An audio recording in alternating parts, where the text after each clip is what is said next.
বিশ্বাস করেন, ওয়াল্লাহি আল্লাহর কসম করে বলছি, বিশ্বাস করেন, আপনার ইন্তেকালের পরে 40 দিন সময় লাগবে না এদের আপনাকে ভুলে যেতে। ওয়াল্লাহি আল্লাহর কসম করে বলছি, এই মানুষগুলোর কেউই আপনার প্রকৃত অর্থে আপন নন। আপনার অবস্থানকে তারা ভালোবাসে, আপনাকে তারা ভালোবাসে না।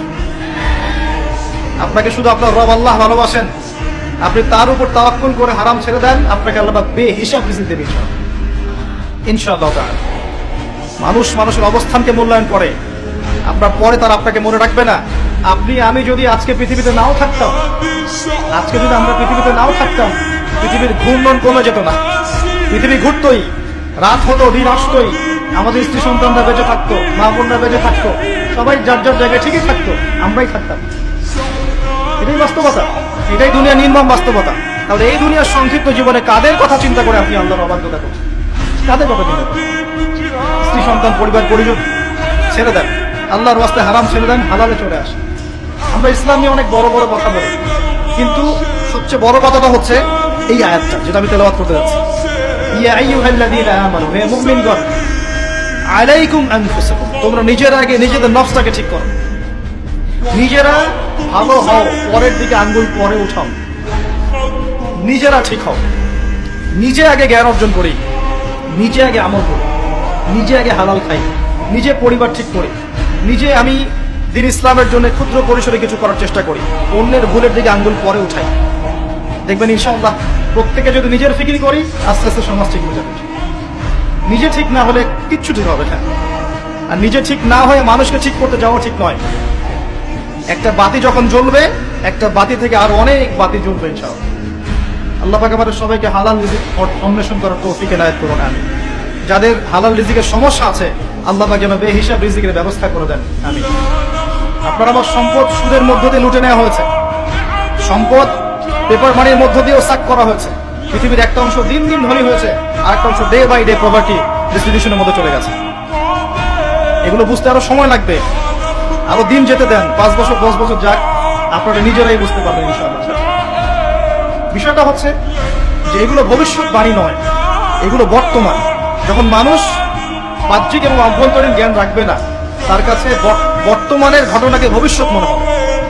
বর্তমান সম্পর্কে মানুষ যখন ওয়াকেফাল থাকবে না, গাফেল থাকবে যে বিশ্বে কি হচ্ছে, কি চলছে, জিওপলিটিক্সে কি চলছে, মিলিটারি সেকশনে কি চলছে, ইকোনমিক্সে কি চলছে, এই ফিতনাগুলোর মধ্যে, তখন মানুষের কাছে মনে হবে এগুলো হয়তো ভবিষ্যৎবাণী। আসলে এগুলো ভবিষ্যৎবাণী নয়, এগুলো সবই বর্তমান। বর্তমান সম্পর্কে আপনি অজ্ঞ বলেই বা আপনি জ্ঞান অর্জন করার ফিকির নেই বলেই আপনার কাছে এগুলোকে ভবিষ্যৎবাণী মনে হচ্ছে। আপনি দুই চোখ খোলেন, খিদিরের মতো হন আলাইহিস সালাম, আপনি দেখবেন সবকিছু আপনার কাছে স্পষ্ট হয়ে যাবে। আমরা এমন একটা সময় বাস করছি যেখানে আখিরুজ জামানের ম্যাক্সিমাম সাইনগুলো দেখা যাচ্ছে, ম্যাক্সিমাম। ডে বাই ডে আপনি ধর্ষণের বৃদ্ধি দেখতে পারবেন, ডে বাই ডে আপনি জিনা বাড়বে দেখবেন, মাদকদ্রব্য মানুষ বেশি বেশি খাবে। একটা মানুষ খুঁজে পাবেন না যে ব্যক্তি সুদ থেকে 100% মুক্ত থাকতে পারবে, একটা মানুষ পাবে। বাহ্যিক বিষয় বাদ দেন, ইন্টারনালে আসেন। মনে করেন আমি একটা বাসায় ভাড়া থাকি, বাসার মালিক লোন নিয়ে বাড়ি করেছে, আমার মতো আরো 10টা ভাড়াটিয়া আছে, সবার টাকা নিয়ে এসে লোন শোধ করছে, পরোক্ষভাবে আমিও সুদ খাচ্ছি, আমিও সুদের সাথে সম্পৃক্ত আছি। এটা সেই জামানা যে জামানা সম্পর্কে নবী সাল্লাল্লাহু আলাইহি ওয়াসাল্লাম বলেছিলেন যে যে ব্যক্তি সুদ থেকে দূরে থাকতে চাইবে, আখিরুজ জামানে তার গায়েও সুদের ছিটাফোঁটা গিয়ে লাগবে, কেউ মুক্ত থাকতে পারবে। টপ টু বটম দেখবেন সুদি কারবারের সয়লা। আর কেন রাগ হচ্ছে না আমার সাথে? আল্লাহ রাব্বুল আলামিন পবিত্র কোরআনে বলেছেন, ইয়া আইয়ুহাল্লাযীনা আমানু, আমি আপনাকে আল্লাহর কালামটুকু শোনাতে এসেছি। জোর করে কাউকে কিছু মানানো যায়? এটা ইসলাম শেখায়? ইসলাম তরবারির জোরে কোনো কিছুকে মানতে শেখায়? ইসলাম শুধু দাওয়াত দিতে শেখায়। ফাযাক্কির ইন্নামা আনতা মুযাক্কির, শুধু অনুবাদ করতে চাচ্ছি আল্লাহর কথা। যে কোন আলেমের কাছে গিয়ে অনুবাদের সত্যতা যাচাই করে নিয়ে আল্লাহ বলেন, ইয়া আইয়ুহাল্লাযীনা আমানু, হে মুমিনগণ, ইত্তাকুল্লাহ, তোমরা আল্লাহকে ভয় করো, ওয়া যারু মা বাকিয়া মিনার রিবা, সুদগুলো ছেড়ে দাও, সুদের অবশিষ্ট অংশগুলো ছেড়ে দাও। ইন কুনতুম মুমিনিন, যদি প্রকৃত অর্থে মুমিন হয়ে থাকো। ওয়া ইন লাম তাফআলু, যদি তোমরা এই কাজটা না করো, অর্থাৎ সুদ না ছেড়ে দাও। ওয়া ইন লাম তাফআলু, যদি তোমরা সুদ না ছাড়ো, কে বলছেন?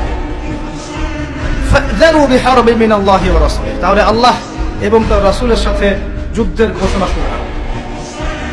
That is yours, the road is yours, রাস্তা আপনার, পথ আপনার, চুজ ইউর পথ। আপনি আপনার রাস্তা সিলেক্ট করেন, আপনি আল্লাহর সাথে যুদ্ধ করবেন, তার নবীর সাথে যুদ্ধ করবেন, নাকি এগুলো ছেড়ে দিয়ে আল্লাহওয়ালা হবেন? আপনার চিন্তা।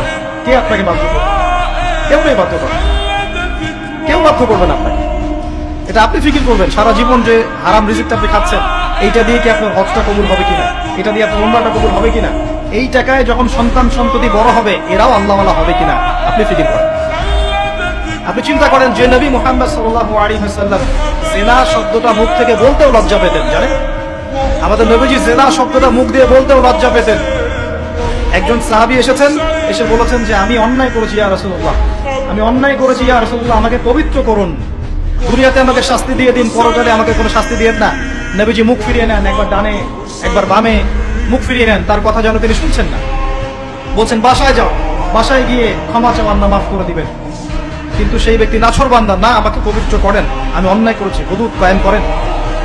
তখন নবীজি বাধ্য হয়ে বলছেন আবিকা মাজনুন, তুমি কি পাগল? তখন সেই ব্যক্তি বলছেন না ইয়া রাসূলুল্লাহ, আমি পাগল নই, আমি অন্যায় করেছি, আমাকে পবিত্র করেন। কি তাড়না, যাতে আল্লাহর কাছে তাকে পরকালে শাস্তি পেতে না হয়, দুনিয়াতে শাস্তি দিয়ে দেন। কি তাড়না! এরকম মানুষ আছে এখন? চিন্তা করুন। তখন নবীজি বলছেন, এই কথাটা শুনে নবী সাল্লাল্লাহু আলাইহি ওয়াসাল্লাম বলছেন, তুমি কি করেছো? তুমি কি এমন কাজ করেছো? লিসেন, তুমি কি এমন কাজ করেছো? সুরমা দানিতে